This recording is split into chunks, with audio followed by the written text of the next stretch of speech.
Obrigado a todos pela presença.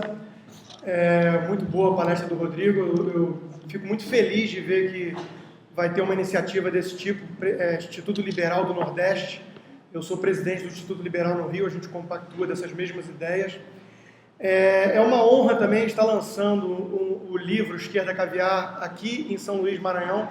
É o único lugar do Nordeste que vai ter lançamento oficial do livro, porque esgotou o orçamento da editora, não quer mais me mandar para nenhum outro lugar, porque eu, por mim, ia rodando o Brasil todo aí, lançando e falando disso. Aqui, nosso bate-papo, eu vou mais apresentar o que é a ideia do livro, né? E depois a gente abre para perguntas e respostas. Mas acredito eu que não exista momento melhor para estar lançando um livro desses. Eu estava conversando outro dia com o meu editor e todos os grandes temas da pauta do dia, eles de uma forma ou de outra estão abordados aqui. Se é grupo militante se organizando para salvar Beagle e impedir pesquisa de laboratório, se é artistas se unindo em prol da censura prévia às biografias não autorizadas, né, as únicas que prestam. Biografia autorizada é a extensão do departamento de marketing pessoal.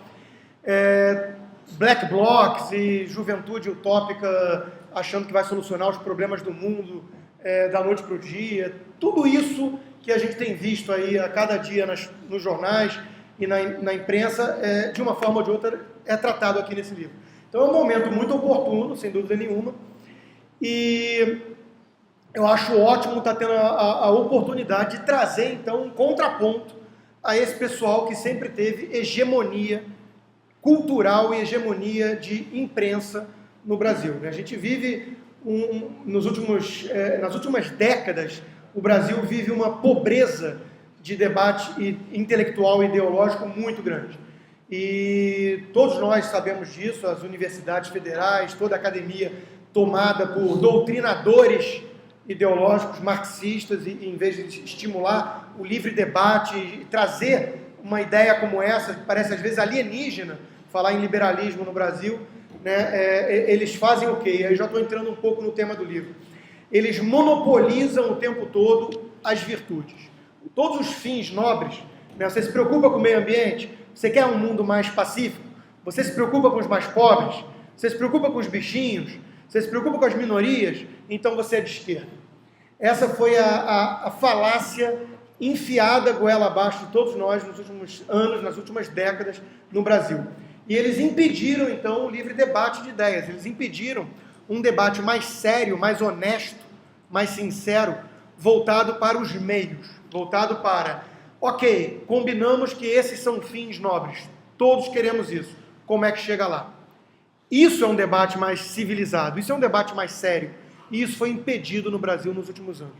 Então eu com esse livro estou trazendo aqui à tona toda uma outra forma de olhar esses assuntos, esfregando, com forma um tanto hilária em algumas passagens, toda essa hipocrisia nesse pessoal que monopolizou durante tanto tempo as virtudes e que faz o oposto em suas vidas particulares. Ou seja, é o famoso faça o que eu digo, não faça o que eu faço. É a velha, conhecida hipocrisia. Essa é a essência do fenômeno Esquerda Caviar. Esquerda Caviar é um fenômeno que não é novo, na verdade é bem antigo até. Edmund Burke, no seu estudo sobre a Revolução Francesa, já falava um pouco dessa questão dos gafanhotos que fazem muito barulho, mas não falam em nome de todos aqueles bichos que muitas vezes estão lá em silêncio, sem representante, né? Então essa minoria organizada e barulhenta que fala em nome da maioria, ou fala em nome de todos, né?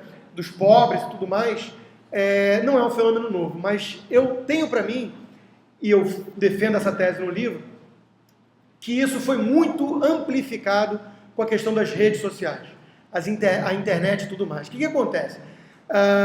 Parte do fenômeno Esquerda Caviar é o famoso poser que a gente chama nas redes sociais. É o sujeito que olha muito mais para as aparências do que para os resultados concretos daquilo que ele prega. Então a preocupação dele muito maior é ele ficar bem na foto, né? Ele ter essa sensação, esse regozijo que dá a sensação de superioridade moral. Ele faz parte de um grupo seleto, né? Ele é da esquerda, ou seja, logo ele é o único sensível, ele é o único antenado, engajado e preocupado em salvar o mundo, em criar um homem novo, né? Um mundo melhor. Essa sensação que cria você participar desse grupo é um entorpecimento muito mais forte do que muita droga.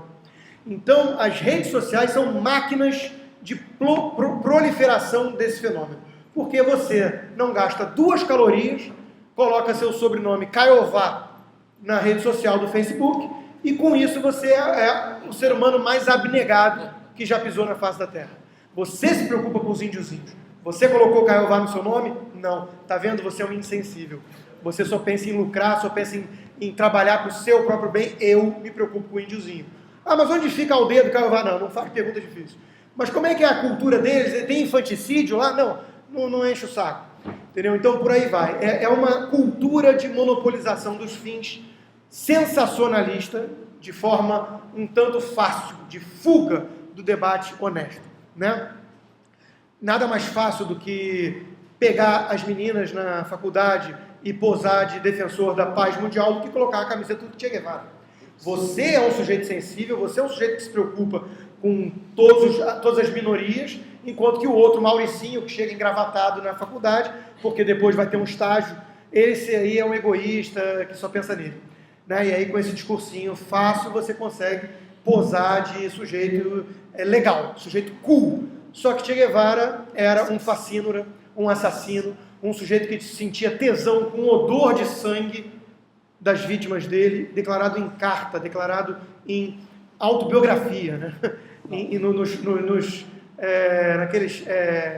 como é que é o nome daquele negócio que ele escrevia? Tem um filme os diários, o diário, né? O diário da motocicleta só mostrou o lado do sujeito preocupado aparentemente com os leprosos. Não mostra o que ele fazia de fato, né? Nada mais absurdo do que Jean Willis, líder de um movimento gay, usar uma boina no estilo de Che Guevara. Che Guevara achava que gay tinha que ser curado com trabalho forçado em campos de concentração. Cuba perseguiu a vida inteira, durante os últimos 50 anos de ditadura cruel e assassina, todos os gays. Então não existe paradoxo maior, mas o sujeito bota uma boina no estilo Che Guevara, ele se preocupa com as minorias. Né? Che Guevara queimou livro. Como é que pode um sujeito ser enaltecido com o lado intelectual dele, de revolucionário, um sujeito que queima livro? E por aí vai. Então o fenômeno esquerda caviar, ele ganhou essa dimensão muito maior na época das redes sociais, porque todos nós acabamos, de uma forma ou de outra, sob a pressão das aparências. Todo mundo é feliz no Facebook, o famoso momento caras. Você posta o que você jantou, você tem 600 amigos, ninguém tem 600 amigos, sinto muito. Eu então teria 13 mil amigos, eu sei que eu não tenho. Então ninguém tem mais do que 20 ou 30 amigos, mas o Facebook é esse canal de divulgação de momentos felizes, onde você está o tempo todo preocupado com as aparências. Então isso foi uma coisa que potencializou muito o fenômeno esquerda caviar. Você acaba sendo vítima da ditadura velada do politicamente correto. E a era do politicamente correto tem tudo a ver com o fenômeno esquerda caviar. O obliterar da linguagem, o duplo pensar que foi citado, os eufemismos, ninguém mais pode colocar os pingos nos is e chamar vagabundo de vagabundo, ninguém mais pode chamar bandido de bandido, são vítimas sociais e por aí vai. Então tudo isso tem a ver com o fenômeno esquerda caviar. Vamos falar propriamente dito do livro. Ele é dividido em 3 grandes partes. A primeira parte, e é um livro que eu tenho tido muita dificuldade, de identificá-lo, de classificá-lo. Porque ele é um livro bastante denso em termos de referências bibliográficas. Ele tem muita citação contemporânea e tradicional. Eu vou lá atrás nos filósofos clássicos e chego até os pensadores atuais. Ao mesmo tempo, ele é um livro levíssimo de ler. Ele tem passagens engraçadas. Eu fiz o teste com a minha própria esposa, ela lendo alguns capítulos, ela chorava de rir. Então, é um livro realmente que tem essa mistura um tanto curiosa, um tanto interessante. Eu gosto de crer que o resultado ficou legal, mas vocês é que vão ter que dizer. A primeira parte do livro é uma parte um pouco mais robusta, então, que é você dissecar o fenômeno. É um fenômeno paradoxal, a gente não pode simplificá-lo. A gente não pode olhar e simplesmente falar, um sujeito é um canalha e quer ficar bem na foto. há algo mais profundo por trás. E eu dou tanto respeito a esse algo profundo, e todos nós vamos conhecer várias pessoas, amigos inclusive, que são ícones da esquerda caviar, né? Que eu acho que a gente não pode reduzi-lo a canalice, ao oportunismo, de querer ser um amigo do rei. Sem dúvida nenhuma, esse é um fator importantíssimo, tanto que ele é o primeiro dos 20 que eu fui buscar. Mas se eu fui buscar 20 potenciais origens do fenômeno, significa que eu entendo que é um fenômeno complexo. E são vários fatores que podem levar alguém a ser de esquerda caviar. Você pode ser membro de uma elite culpada, nada como uma elite culpada. O sujeito tem lá um pai que ganhou algum dinheiro, que veio de baixo, o pai sabe o valor do dinheiro, o pai sabe como foi difícil construir um patrimônio. O filho muitas vezes não. É o famoso ditado, né? Avô rico, filho nobre e o neto pobre. Por quê? Porque o pai nobre, ou o sujeito que herdou o dinheiro, ele já não dá mais tanto valor, ele não sabe como foi difícil conseguir aquilo. E ele se sente culpado por olhar em volta e ver tanta miséria. Então ele quer expiar esse pecado. Na cabeça dele é um pecado e na cultura brasileira também. Então ele vai fazer o quê? Ele vai ficar enaltecendo os socialistas, ele vai ficar querendo posar de sujeito revolucionário, porque isso vende bem, isso vai ter o aplauso da plateia. Tem várias outras características que podem levar um sujeito à esquerda caviar. A covardia moral, muitas vezes. Você quer ser Maria, vai com as outras. Você quer fazer parte desse grupinho que goza dessa estima popular, porque vende soluções populistas, demagógicas. Você pode ter a questão do medo mesmo. Medo, na época da Segunda Guerra Mundial, atômica já, e depois entrou na Guerra Fria, muita gente começou a contemporizar com o lado soviético, porque tinha medo de uma terceira guerra mundial. Então, a covardia física, muitas vezes, também faz você querer contemporizar com certos inimigos. Síndrome de Estocolmo, Israel, o que é você ver judeus hoje querendo afagar islamistas que querem destruir Israel? Não, veja bem, acho que a gente entendeu um pouco errado, e está lá o outro cara declarando aos quatro ventos que Israel tem que ser varrido do mapa. E você achando que vai dialogar num chá das 5 com um sujeito desses. São vários outros fatores. O 20º fator, então eu começo com a canalice, com a hipocrisia, com o oportunismo, e o 20º fator é a quem eu dedico de fato o livro. O livro é dedicado à minha mãe, mas o livro é escrito para essa categoria que é a mais abrangente, na minha opinião. O que é a 20ª característica? É você ter uma sensibilidade mal calibrada. É a famosa ignorância, falta de conhecimento. Você é um inocente útil. Por quê? Porque você é um sujeito sensível, você é um sujeito que olha essa miséria em volta e fica incomodado. Você olha a opulência de algumas minorias, inclusive fúteis, a mulher que só pensa em comprar a bolsa Louis Vuitton, o cara que só pensa no carro, que nem esse cara, coitado, tá até arrependido, o babaca lá de São Paulo, porque se queimou, né? Vocês devem ter visto. Mas o sujeito falar que gasta 50 mil numa noite, quer dizer, é um tremendo de um babaca, e um cara, ele tem direito de ser babaca, veja bem, enquanto liberal nós defendemos o direito dele. Se o dinheiro for conquistado de forma legítima, honesta, ele tem o direito de ser um imbecil. Fundamental. Ele tem o direito. E ele não é rico porque ele roubou de outro. A gente tem que reduzir, a gente tem que derrubar esse mito de riqueza como um jogo de soma zero. João é pobre porque Pedro é rico. Isso é uma falácia que a esquerda usa. Não existe isso. A sociedade como um todo, ela enriquece ao longo do tempo. Nós hoje consumimos muito mais calorias e bens, e temos acesso a ar-condicionado, coisas que nobres não tinham há um século atrás. Que eu digo, Lourenço. Né? Então, a 20ª característica é dedicada ao inocente útil, porque é uma sensibilidade mal calibrada. Ele olha isso, ele olha o leopardo correndo atrás da gazela na TV, na National Geographic, ele toma o lado, automaticamente, é quase atávico, ele toma o lado do bichinho mais fraco. Ele quer defender os fracos e oprimidos, porque ele não entende exatamente que é esse mecanismo impessoal de mercado que mais favorece os mais pobres. Ele precisa ser esclarecido, ele precisa ser apresentado a uma visão alternativa de mundo, de como ele pode calibrar essa sensibilidade dele para fins mais eficazes, para meios mais eficazes para a obtenção desses fins nobres. Então, o 20º ponto é esse. A segunda parte do livro é dedicada, então, às bandeiras que essa esquerda caviar é levada a defender com base nessas premissas todas meio psicológicas do fenômeno. E aí é uma parte também do livro que tem bastante coisa engraçada, mas é a parte mais robusta também do ponto de vista teórico. Eu refuto, eu derrubo, mito a mito, bandeira a bandeira, falácia a falácia da esquerda. Você pega, por exemplo, a primeira, né, que eu dedico. Um típico esquerdista caviar tem que ter algum ranço anti-americano. Ele olha para aquele império estadunidense, e aí quando usa esse termo, você já sabe que é uma esquerda caviar, ele olha para o império estadunidense com certo rancor, com certo ressentimento. Esquerda caviar. Eu vou mostrar por quê. E vou derrubar o anti-americanismo como uma patologia infantil. Anti-Israel também é uma bandeira típica. E hoje em dia, como a maioria das pessoas não quer dizer que é antissemita, porque pega muito mal, até porque ninguém mais tem preconceito no mundo moderno, é uma outra bandeira que eu derrubo, né? Eles se dizem anti-sionistas. Eles são contra a existência de Israel. Então os judeus podem existir, só não podem ter Estado. Né? É uma forma mascarada de alimentar o antissemitismo.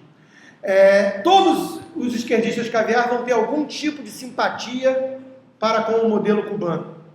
Eles podem, hoje em dia ficou meio chato defender tão abertamente uma ditadura de meio século que só trouxe escravidão e miséria. Mas você vai identificar um esquerdista caviar com o famoso mais. Não, eu não sou a favor do modelo cubano, mas o embargo americano é o culpado pela miséria. Mas tiveram conquistas muito importantes na saúde e na educação. Balela, balela e balela. Não é culpa do embargo americano a miséria, não é. A educação cubana é uma porcaria. Você tem engenheiro dirigindo táxi e você tem prostituta com diploma. Inclusive prostituição infantil enorme na Ilha Presídio, na Ilha Caribenha. E você tem doutrinação ideológica, isso não é educação. Você não pode aprender, você não pode ler os livros que você quer. A medicina, então, é um mito maior ainda. Falta remédio básico nas farmácias, não tem nenhuma grande conquista, à exceção de vitiligo, vindo da ilha cubana, e eles exportam 6 mil médicos para o Brasil, né? Então, como é que pode estar boa a medicina lá? Estou falando em 3, viu?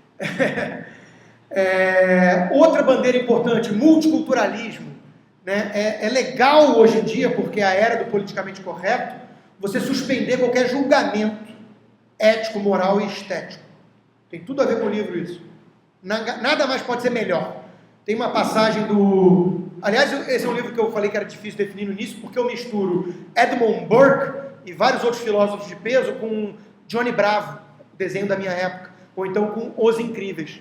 Tem tudo isso no livro. E tem uma cena dos Incríveis que, na época que eles estão tendo que disfarçar que são super-heróis, que eles mandam o Flecha lá correr mais devagar. E a mãe vira para ele e fala: meu filho, não se preocupe, todos são especiais. Quem já ouviu essa frase hoje em dia? É lindo. E ele responde para a mãe: mãe, se todo mundo é especial, ninguém é especial. Se tudo é arte, se cocô pendurado na parede é arte, então, me desculpa, a Capela Sistina não é arte. Porque Capela Sistina e cocô pendurado na parede são arte. Mataram a beleza do primeiro. Então, esse ataque a tudo que é melhor, a tudo que é louvável, o ataque à meritocracia. A gente tem professores fazendo manifestação no Brasil hoje atacando a meritocracia. Professores. Isso tem tudo a ver com a era moderna, tem tudo a ver com a esquerda caviar. O multiculturalismo é uma postura covarde de quem vira e fala que todas as culturas são apenas diferentes. Será que é? Será que é apenas diferente culturas que estão na Idade da Pedra ou que praticam infanticídio em pleno século XXI? Será que é apenas diferente mulheres não poderem dirigir na Arábia Saudita? Será que é apenas diferente você costurar o sexo feminino com 5 anos de idade numa menina? Será que isso é apenas uma questão cultural? Ou será que isso é atraso? Atraso cultural. Nós vivemos e somos herdeiros, em boa parte, da civilização ocidental. A tradição anglo-saxônica, do racionalismo, da crítica, a herança cristã. Isso não é apenas diferente, isso é melhor. Isso construiu uma civilização mais avançada, mais tolerante. Inclusive a que criou o conceito de multiculturalismo. Porque o lado de lá não quer saber disso, não. Quer destruir essa. A bandeira do ambientalismo, essa é muito importante, virou uma seita moderna. Após o fim da Guerra Fria e o debacle do comunismo, os órfãos de Stalin ficaram em busca de um refúgio para poder atacar o capitalismo e o progresso industrial. Eles encontraram isso na seita melancia, verdinha por fora, mas vermelha por dentro. O capitalismo parou de ser atacado por sua incapacidade, supostamente, de gerar riqueza para todos. E hoje o capitalismo é atacado porque cria riqueza demais. Ele vai acabar com o planeta. Marina Silva, esquerda caviar total, onde ela tem mais votos, no Leblon, habitat natural da esquerda caviar, o metro quadrado mais caro do Brasil. Eu lancei o livro lá, fiz questão. Eu gosto de provocar. A bandeira da juventude utópica está na moda com os black blocs. Maio de 68, Revolução de Maio de 68. Não confie em ninguém com mais de 30 anos. Toda a sabedoria está nos jovens. Balela. Balela, eu ainda sou um pouco jovem, gosto de crer que sou, não cheguei aos 40. Mas balela. Eu com 20 era mais imaturo do que eu sou com 37. Eu achava que o mundo podia ser resolvido com mais pressa. Eu abraçava bandeiras um pouco mais radicais e utópicas. Você não quer conviver com a angústia das incertezas. Você não quer conviver com os trade-offs, como diz o Thomas Sowell. Existem trade-offs. Você escolhe uma coisa, você abre mão de outra. A vida é assim. Você não quer viver com mal-estar na cultura, como dizia Freud. Você tem que abrir mão de alguma coisa para viver em sociedade. É complexo viver em sociedade. Você quer a liberdade plena. Você acha que essas coisas existem. Então, a juventude não é detentora de sabedoria. Oscar Wilde cunhou uma frase fantástica quando ele disse: eu não sou jovem o suficiente para saber de tudo. Quando você envelhece um pouco, você tem mais dúvidas do que certezas, muitas vezes. Então, essa é uma outra bandeira que eu dou uma dissecada totalmente atual, né? Com essa época de os black blocs e o gigante acordou e a juventude vai salvar o mundo. Certa vez perguntaram para Nelson Rodrigues, um dos sujeitos mais citados no livro, o que você recomendaria para um jovem? E ele disse: cresçam, ora.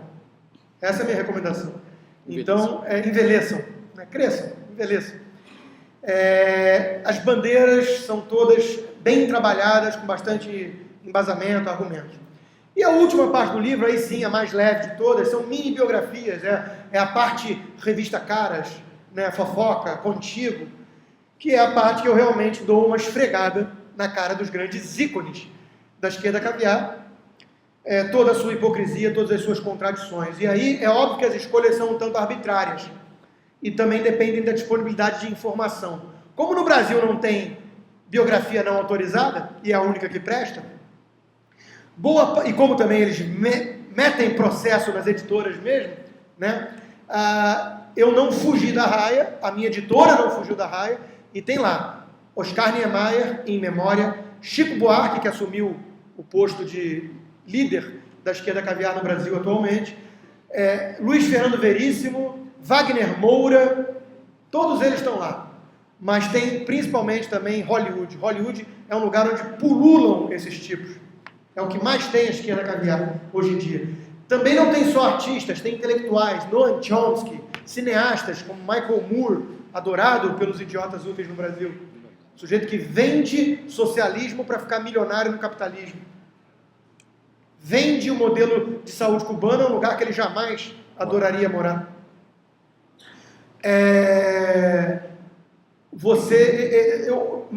Barack Obama, presidente dos Estados Unidos, um ícone. É uma convergência de todas as bandeiras. É um outdoor ambulante de todas essas bandeiras. Prega o negócio da juventude, se preocupa com o meio ambiente, defende o multiculturalismo. Todas as bandeiras estão em Obama. E tem alguns em memória também para incomodar, como Gandhi, como John Lennon, que eu sei que incomoda muita gente falar dele, mas porque tinham bandeiras um tanto esquisitas, não praticavam necessariamente aquilo que pregavam. Ou tinham visões bobocas, românticas, como o pacifismo de John Lennon. Eu esqueci de falar nas bandeiras, tem a questão do pacifismo. Give love a chance, give peace a chance, fazer um bedinho com a Oko Yomo recebendo os repórteres pelados na cama e isso vai salvar o mundo. Quer dizer, uma coisa infantil mesmo, né? Não saiu do jardim de infância.